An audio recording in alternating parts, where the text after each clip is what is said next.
John Cunin and Glen Brewer. They worked together at the Leadership Council. They're both from the Midwest. They went to Big Ten schools, grew up in middle-class families, even play on the same softball team. They're friends. Two young men whose lives are virtually the same in every way but one, the one you can see. A few months ago, John and Glen agreed to pack their bags and help with our investigation. Our question, how much difference does the color of your skin make in everyday life in America? For the answer, we went to the city of St. Louis, Missouri, where the two men moved into this motel and prepared to begin a new life. You really feel that you're equal. Definitely. Yes. 1, 2, 3, 4. A twist? Okay. Every day we'll be with them to show you what happens. Set. All right.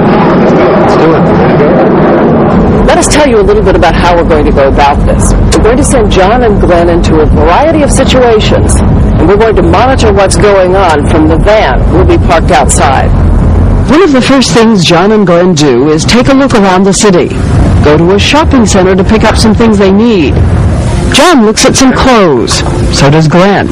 They do some browsing, and right away, something catches our attention. When John walks up to this electronics counter, he gets almost instant service. But just a few minutes later, when Glen walks up, he is ignored by not one, but two salesmen standing a few feet away.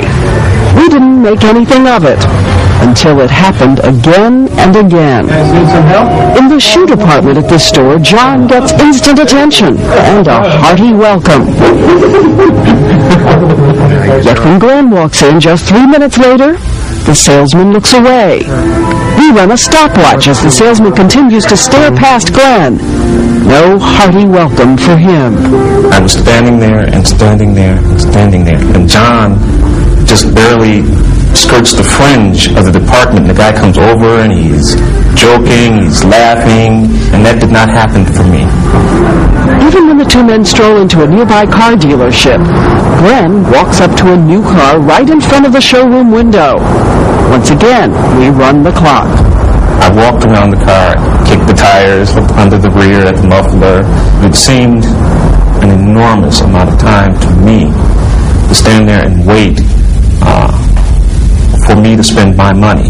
So you're clear that they knew you were there?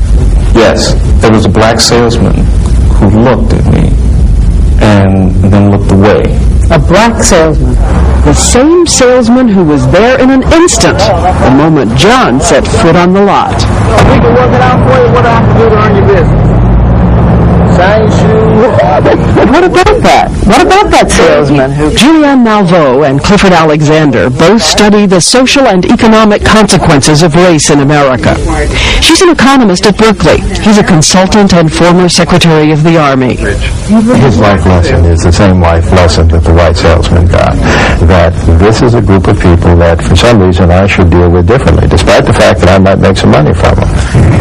That different treatment became apparent in another way when our two testers went to a record store. John browses quietly, so does Glen. That's him in the background. But now, watch the salesman approaching from the left. He stops next to Glen. He's not offering to help him, he's tailing him. When I moved, he moved. And I think after about the second or third time when that happened, it suddenly dawned on me. He is there strictly to follow me around. I was surprised to see him trailing Glen in the shop because he wasn't trailing me. This salesman who followed Glen around in that store, a man like that would say to you, this is not racist behavior. Black people commit more crime as a percentage of population. That's why I followed him. Do you think that all 32 million black people should be judged by some statistic about crime in this society? No, but the question is, what kind of blame do we put on this person? I rest my case. It isn't a question of blaming the white person following. It's a question of understanding why he follows. If this man had behaved suspiciously, if he had picked up something, put it down, perhaps put it toward his pocket, that would be one thing. He was browsing.